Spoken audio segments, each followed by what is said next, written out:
The house had stood for nearly a lifetime, weathered, proud, and full of memories.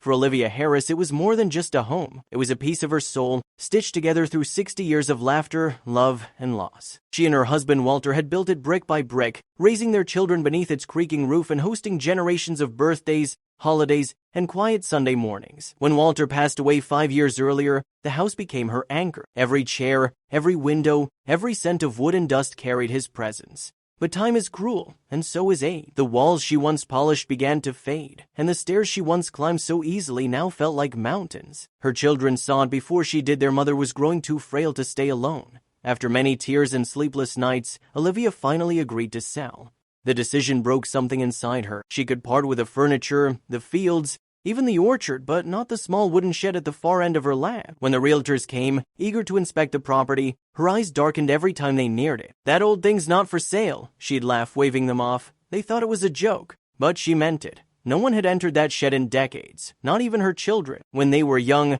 Olivia and Walter had told them sharp tools were stored inside dangerous things. As adults, they'd simply forgotten it existed. Only Olivia knew the truth. When the sale was finalized, her lawyer quietly slipped a special clause into the contract. Hidden deep among pages of legal text, it stated that the shed and the land surrounding it would remain in Olivia's possession indefinitely. The young couple buying the house, Jonah and Judith Miller, never noticed. A week later, Olivia packed her life into cardboard boxes. She didn't cry, not until the car door shut behind her. As her daughter started the engine, Olivia asked softly, "Drive past the shed." They did. She stared at it through the window, eyes glistening, as if it were the last piece of her husband still breathing on that land. When Jonah and Judith moved in, they were enchanted. The old farmhouse was warm and full of charm. Their son Caleb raced through the halls, claiming the room that overlooked the orchard. The couple spent the weekend painting, laughing, and dreaming about holidays to come. No one paid attention to the small shed beneath the trees, until one cold night, when Caleb woke trembling and whispered that he had seen someone outside, walking toward it. Jonah tried to laugh it off. "Probably a dream," he whispered. But when he looked out the window, something about the dark shape near the trees unsettled him.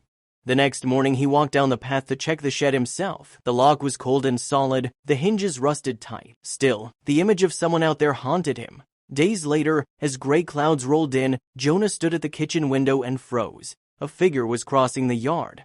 Slowly, deliberately, it was her. Olivia. The old woman moved with care, clutching a small bundle, her coat flapping in the wind. Without hesitation, she unlocked the shed, stepped inside, and a warm glow spilled out.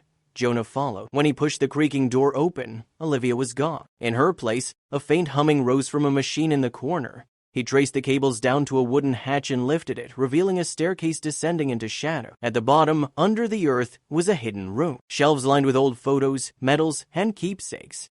In the center sat Olivia, clutching a faded picture of her and her husband Walter. Her eyes glistened as she looked up. "You found him," she whispered. "This is all that's left of our life," she said, her voice trembling. "He built this place. I couldn't let it go."